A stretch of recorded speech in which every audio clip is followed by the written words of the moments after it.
আচ্ছা, এখানে একটা প্রবলেম আছে। একটা সিলিং থেকে দুটো সুতো দিয়ে দুটো সমধর্মী আধান মানে দুটোই পজিটিভ আধানকে এখানে ঝোলানো হয়েছে।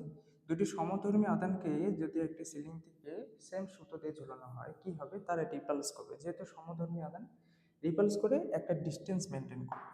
কন্ডিশন দিয়েছে যে এরা এই যে ডিস্টেন্স মেনটেন করেছে এখানে সাম্য অবস্থায় রয়েছে। আর দিয়েছে এদের মাঝখানে ডিস্টেন্স যেটা সেটা 10 সেন্টিমিটার দেওয়া আছে।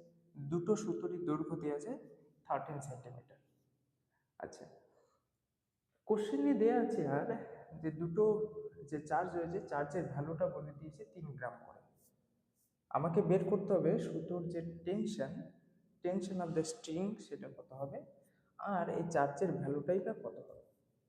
আচ্ছা, আমি এখান থেকে একটা পারপেন্ডিকুলার ড্র করলাম মিডিল পয়েন্ট থেকে। তাহলে এটা 10 সেন্টিমিটার হলে এটা অবভিয়াসলি 5 সেন্টিমিটার হবে, আর এটা 5 সেন্টিমিটার। আচ্ছা, আমি যদি ধরে নিই এই অ্যাঙ্গেলটা theta, let's suppose this angle is theta, তার মানে এটা অবভিয়াসলি থিটাই হবে। আচ্ছা, এটা যদি থিটা হয়, আমি যদি এইখানে একটা পারপেন্ডিকুলার ড্র করি, তার মানে এটা থিটা হলে এটাও থিটা হবে।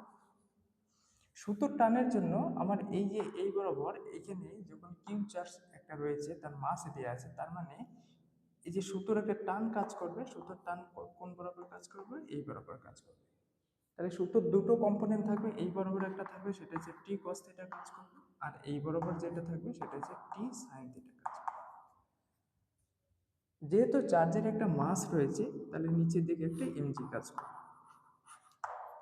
আচ্ছা, আর কি কাজ করবে, যেহেতু এখানে একটা রিপালসিভ ফোর্স কাজ করছে, ইলেকট্রোস্ট্যাটিক রিপালসিভ ফোর্স যেটা কাজ করছে, যেটা কুলম্বিক ফোর্স, যে এই দুটো চার্জকে একটা রিপালসিভ ফোর্স কাজ করবে। এই চার্জ রিপালসিভ ফোর্সের জন্য ডাইরেকশন হবে এই বরাবর।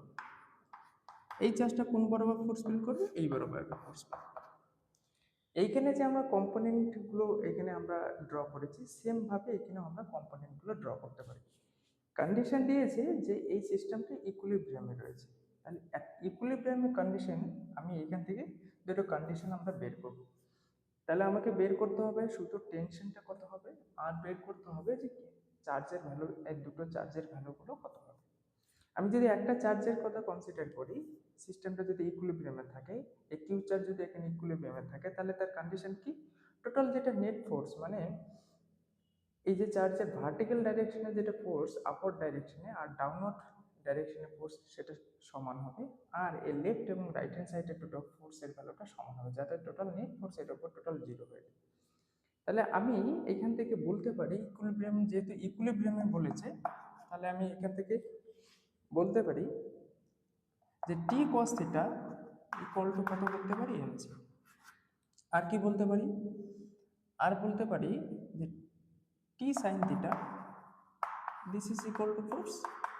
আচ্ছা, এই ফোর্সের ভ্যালু কত, এই ফোর্সের ভ্যালুটা কত হয়, ফোর্সের ভ্যালু হচ্ছে ইলেকট্রোস্ট্যাটিক রিপালসিভ ফোর্স যেটা কুলম্বিক ফোর্স, সেটা কত হয় Q1 Q2, যেহেতু দুটো চার্জের ভ্যালু সমান, so this is Q square by এদের মাঝখানে যেটা ডিস্টেন্সটা কত বলেছি, 10।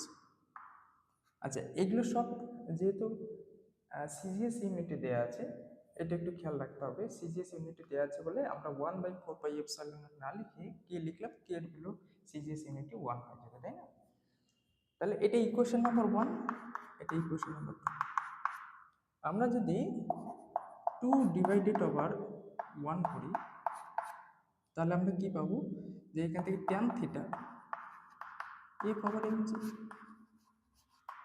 এটা পাবো। এফ এর ভ্যালু আমরা জানি, এফ এর value this is Q square over 10 square into M এর ভ্যালু দেওয়া আছে কত, যে 3। জি এর ভ্যালু কত, 980, যেহেতু সিজিএস ইউনিটে দেওয়া আছে এখানে 980। ট্যান থিটা পিকচার থেকে আমরা যদি ট্যান থিটা বের করি, ট্যান থিটা কত হবে, ট্যান থিটা মানে হচ্ছে পারপেন্ডিকুলার বাই বেস।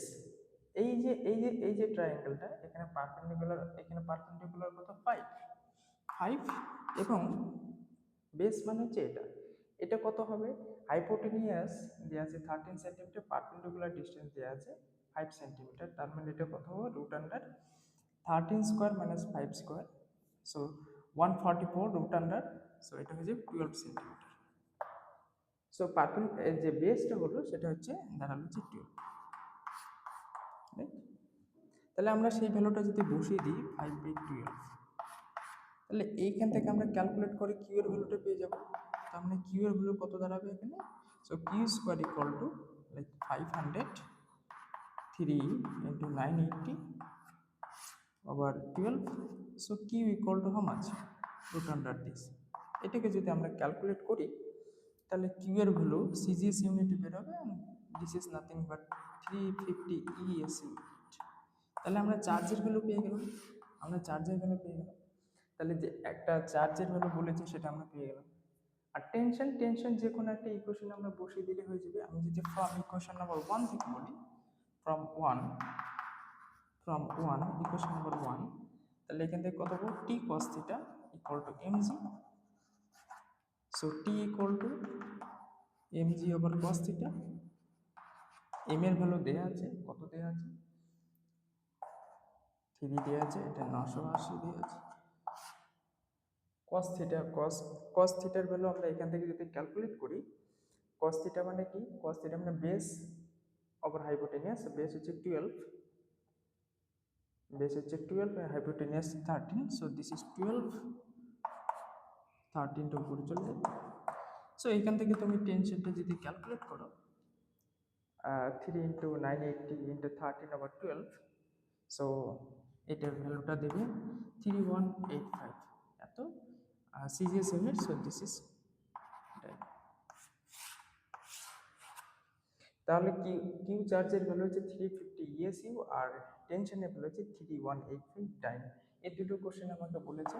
তাহলে তোমাকে এই কম্পোনেন্টগুলো বুঝতে হবে যে এখানে কম্পোনেন্টগুলো যেহেতু সাম্য অবস্থা আছে, তাই নিচের দিকে একটা এমজি কাজ করবে, উপর দিকে টি কস থিটা কাজ করবে, দুটো ক্যান্সেল হয়ে যাবে, ক্যান্সেল মানে দুটোর ভ্যালু ইকুয়াল হয়ে যাবে। এই বরাবর একটা ফোর্স কাজ করবে যেটি ইলেকট্রোস্ট্যাটিক রিপালসিভ ফোর্স, কুলম্বিক ফোর্স, আর এইদিকে সেটা টি সাইন থিটার সাথে সমান হয়ে যাবে।